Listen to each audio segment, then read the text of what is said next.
साने गुरुजी लिखित पुस्तक श्यामची आई. रात्र 10वी. पर्णकुटी.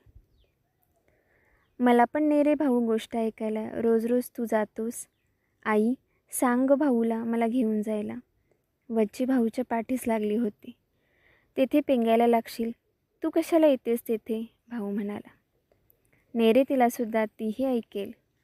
चांगले असेल ते साऱ्याने ऐकावे. मी सुद्धा आले असते, पण हे घरातले आवरता रात्र होते बाहेर, भाऊची आई म्हणाली.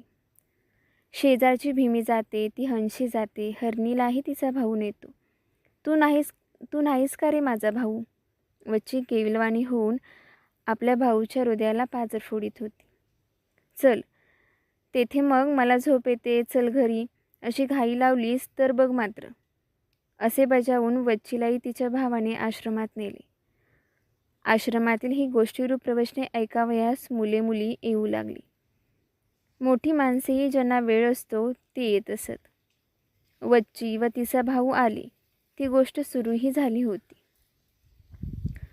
शेवटी माझ्या वडिलांना त्यांच्या भावांनी घराबाहेर हुसकून दिले. भाऊबंदकी. या भारतवर्षात भाऊबंदकी फार. कौरव पांडवांच्या वेळेपासून आहे, ती अजून आहे. भावाभावांचे ते प्रेम नाही, तेथे स्वतंत्रता कशी नांदेल, मोक्ष कसा राहील. ज्या घरात माझे वडील लहानाचे मोठे झाले, ज्या घरात 30 वर्षे बरावाईट सर्वांचा संसार त्यांनी चालविला, ज्या घरात त्यांनी इतर सर्वांना दही दूध दिले परंतु स्वतः चिंचेचे सारस खाल्ले, ज्या घरात राहून त्यांनी भावा बहिणींची लग्ने केली, त्यांच्या हौशी पुरवल्या, त्या घरातून त्यांना बाहेर जाण्यास सांगण्यात आले. घरात आईलाही अपमानकारक बोलणी सोसावी लागली. आम्ही त्यावेळेस लहान होतो. आई त्या विभक्त होण्याच्या वेळची हकीकत डोळ्यात पाणी आणून कधी कधी सांगत असे. तो दिवस मला अजून आठवतो आहे. आमच्या गावात माघी चतुर्थीचा गणपती उत्सव होता. हा नवसाचा उत्सव होता. गणपतीचा सार्वजनिक उत्सव भाद्रपदातच होत असे. महाडच्या धारपांनी हा नवस केला होता. त्यावेळेस अभ्यंकर हे प्रसिद्ध राष्ट्रीय कीर्तनकार आमच्या गावी आले होते व त्यांची कीर्तने उत्सवात होत होती. गावातील सारी मंडळी देवळात कथेला गेली होती. त्या रात्री आम्हाला कथेला जाऊ दिले नाही. आम्ही निजून गेलो होतो. रात्री 9-10च्या सुमारास आईने आम्हास उठवले. माझे आई बाप त्यावेळेस घरातून बाहेर पडत होते. आईच्या डोळ्यांतून अश्रू गळत होते. ज्या घरात राहून तिने मोऱ्या गाईचे दूध काढले, गडी माणसांना जेवावयास पोटभर घातले, ज्या घरात एकेकाळी ती सोन्यांनी नटून मिरवली, ते घर, ते गोकुळ सोडून ती बाहेर पडत होती. दिवसा लाज म्हणून रात्री बाहेर पडत होती. माझा धाकटा भाऊ तिच्या कडेवर होता. यशवंताच्या पाठचा तो भाऊ. वडील पुढे झाले. त्यांच्या पाठोपाठ आई व मी मुकाट्याने जात होतो. कोठे जात होतो? आईच्या माहेरी जात होतो. गावातच आईचे माहेर होते. आजोळच्या घरी त्यावेळेस कोणी नव्हते. आजोबाजी पुण्यास मुलाकडे गेली होती. काही दिवसांनी ती परत येणार होती. रात्री लपतछपत आम्ही आजोबांच्या घरी आलो. देवळात आनंद चालला होता, परंतु आम्ही सुटक्यासारखी वनात चाललो होतो. देवाच्या या विशाल भूमीवर एकाच वेळी अनेक प्रयोग चाललेले असतात. नवीन घरी आता सवय झाली, परंतु आईच्या तोंडावरची खिन्नता गेली नव्हती. काही दिवसांनी आजी परत आली. माझी आजी जरी स्वभावाने प्रेमळ होती तरी थोडी हट्टी होती. माझी आई होता होई तो आजीजवळ मिळते घेई, कारण स्वतःची परिस्थिती ती ओळखून होती. आईच्या मनात माहेरी राहणे फार खाई, तिला अपमान वाटे. नवऱ्यासह माहेरी राहणे त्यातून मरण बरे असे तिला होई. तिचा स्वभाव फार मानी होता. एक दिवस आजी व आजोबा देवळात पुराण ऐकावयास गेले होते. ओटीवर वडील जमाखर्च लिहित होते.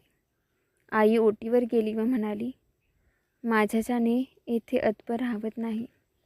मी जगावे असे जर तुम्हाला वाटत असेल तर स्वतंत्र घर बांधा. तेथे खाणेपिणे म्हणजे जीवावर येते.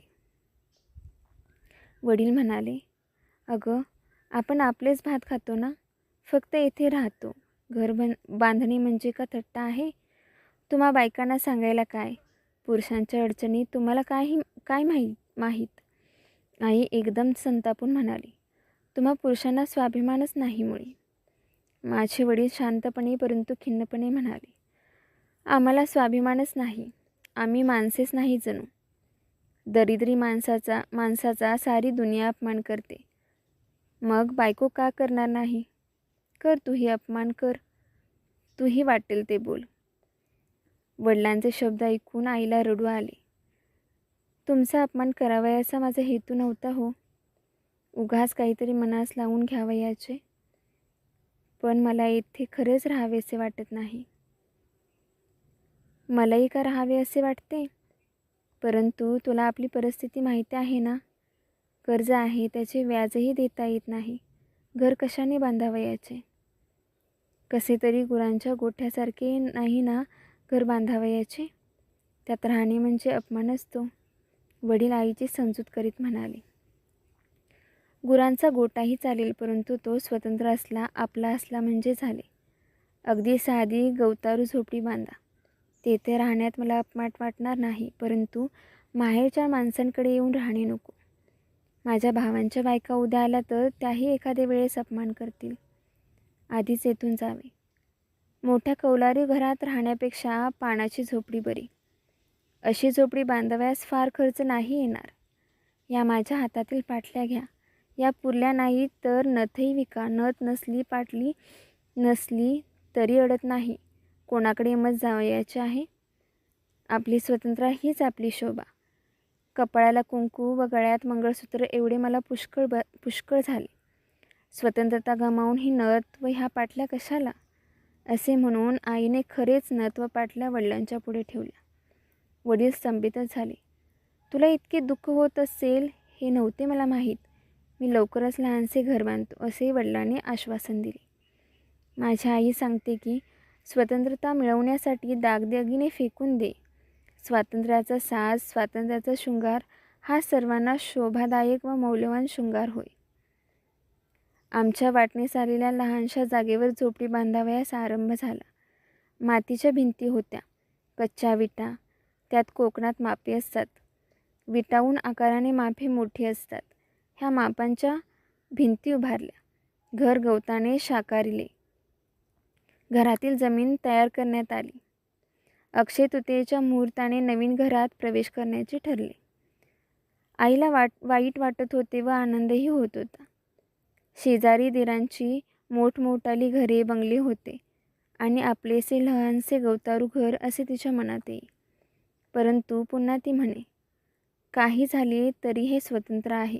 येथे मी मालकीण आहे. येथून मला कोणी ऊट म्हणणार नाही. झोपडीवजा घराची वास्तुशांती करण्यात आली. प्रथम घरात देव नेऊन ठेवले.